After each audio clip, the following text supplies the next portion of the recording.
to do a June wrap-up. And this wrap-up's kind of got to be quick because, well, one, I read 12 books. One was a graphic novel, and I'm out of breath because I've been running in and out the house trying to pack because we're headed up north, and my hair is a mess. But anyways, I figured I'll do this real quick, have it posted, because I don't know if I'm going to be able to do Friday reads or anything else till Sunday when I come home. So, anyways, guys, for those of you that are interested, I read 11 books this month, and it was a really, really good reading month. I don't think any book went under 3 stars. And I think only one of those. So everything else was like 4 to 5 stars. So I'm like really happy with my reading progress this month. The graphic novel, I will not be showing in this video because 1, it's at the library, and 2, it's a graphic novel. If you want to check it out and see what I read, you can go to my Goodreads account, no problem.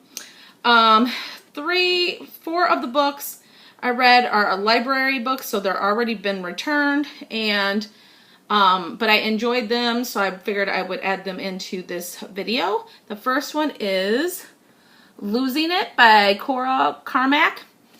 This one, it's kind of a trilogy, and I think it's a trilogy. It could be a series, but I'm not 100% sure. I actually have the second book now, and it's basically like new adult romance, but it's very sexually graphic. This one is. The other one, yeah, the second one is too, but it's good. It goes with the content of the book, so it's not out of place or anything like that.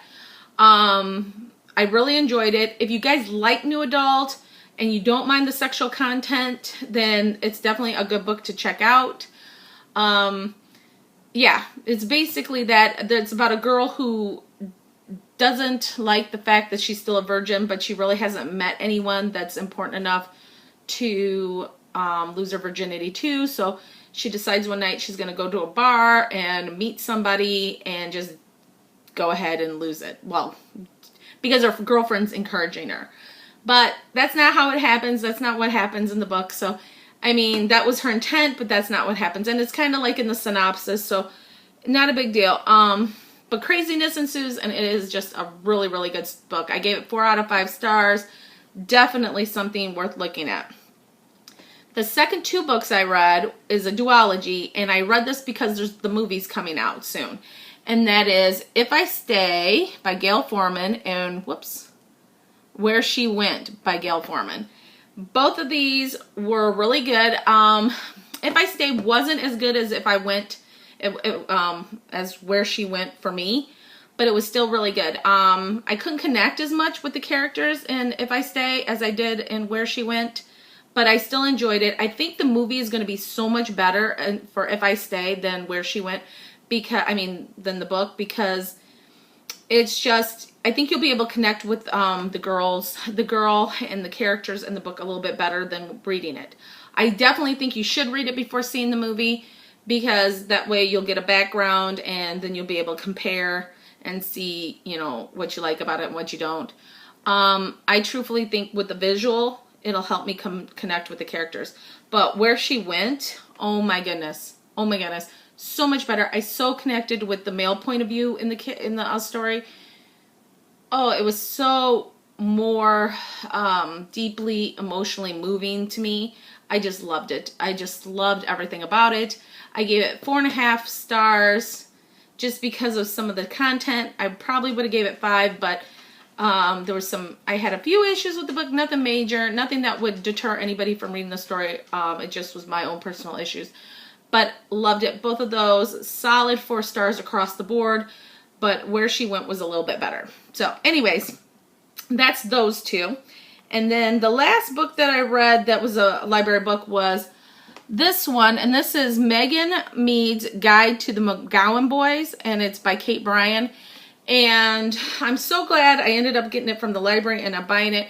It only got 3 stars for me, but not because it was a bad book. It just wasn't a deep, thought-provoking book. It was just a fun, light read.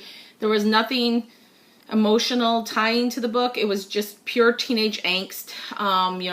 Girl from family leaves town. Girl has to go stay with family friends because she doesn't want to go with her parents to another country. She wants to finish high school in the States. And the girl the family that she moves in with has 6 boys, you know, and they're high school ages, and, you know, a couple younger ones. But, you know, anytime you put a situation of a teenage girl with a bunch of good looking teenage boys, craziness ensues. But nothing in depth, nothing major, so I gave it 3 out of 5 stars. It was just a fun read, but it's not, for me, it's not worth owning for my own personal library. So glad I checked it out, but not something I would buy. Okay, then for the books that I own, I got Shadow and Bone by Leigh Bardugo. 5 stars, guys, 5 stars. Everything you want in an epic high fantasy novel. I cannot wait to read the second book. The third book has just recently came out. I am so going to pick that up so I can finish the trilogy. I don't want to say too much about it. I mean, it's been talked about a ton on YouTube anyways, but it's definitely a very amazing, amazing read, and I'm so disappointed in myself that I didn't read it sooner. But now I can just finish the trilogy, so not too bad. Okay, then I have Embrace. 5 stars, guys, I think. 4.5, 5 stars. I'm pretty sure that's what I gave it. I love this book. It's kind of hard to talk about it. There's angels in it. There's, you know, the good and evil type thing, but it's so much more than that. There's just, this book is fantastic. Fantastic beginning to a trilogy. I cannot wait to continue on with this series. It's a decent sized series. I think there's 4 or 5 books in the series, and just an amazing read. Pick this up. You will not be disappointed, especially if you like fantasy novels with the angels and the good and the bad and all that good stuff. It's just so good. Jessica Shervington did an amazing job with that book. Okay, not last but not least, but this is the final book in the selection series. It is by Kiera Cass. Did I give this 5 stars? I think I got it 4.5. Yeah, 4.5 stars or 4 stars. Because I had some issues with this book. And it wasn't because I loved the ending. I loved it. It wrapped up nicely. The problem was it wrapped up too nicely. It was too neat of a ending. I felt that the ending needed, I think it should have had more depth to it. I think things worked out too easily, too neatly for the characters. But overall, 4 stars, really good read, very good conclusion to a series. Definitely worth picking up. So I enjoyed it. Okay, then I got the second book in a trilogy, and this is Guardian. It's a halfling novel by Heather Birch. Finally finished it, guys. Excellent. I think I gave it 4 stars. The beginning was a little rough for me to get into, but once I did, I loved it. The ending was amazing. I cannot wait to read the last book, which I'll probably do this month. So yeah, this really good trilogy. I mean, really good second book in the trilogy. So 4 stars. And then The Darkest Minds by Alexandra Bracken. And I'm not sure if I gave this 4 or 5 stars. And I think I might have gave it 4.5, something like that. Or 4 because I couldn't give it 4.5. But I think it was because it had a little bit of a slow start. But once it picked up, I was sucked into it. I love this. If you've seen the movie Push with the telekinesis and the kids with the powers, and what was that TV show that used to be out with all the people with the different mental powers and stuff like that? I can't think of the name of it, but it is no longer on TV. This is kind of reminiscent of it, but in like a dystopian form. So, oh my gosh, it is so good. If you like that type of thing with the supernatural powers and things like that, this is definitely a book you should check out. Amazing, amazing read. Okay, then to my favorites for the month, and I'm not sure which one is more my favorite or the other, and that is The Undead Pool, which, oh my gosh, by Kim Harrison. This is like the 11th or 12th book in the series. Fantastic. She never disappoints. Every book gets better. This is just, if you haven't checked out this series, I don't care if you're adult, not adult. Well, maybe not because there's some sexual scenes, but nothing major. Definitely an amazing read. Oh my gosh, so good. Kim Harrison is definitely one of my top favorite authors. Okay, then Sweet Peril by Wendy Higgins, the sequel to Sweet Evil. Don't want to give too much away, but this was an amazing, amazing novel. Another angel demon type thing. Just a fantastic read. Very fun. Definitely a 5-star book. Loved it from the beginning to the end. Yes, I can't wait to read the next one. So, definitely worth picking up if you guys haven't. Okay, sorry about the rush, but I have to get ready to leave.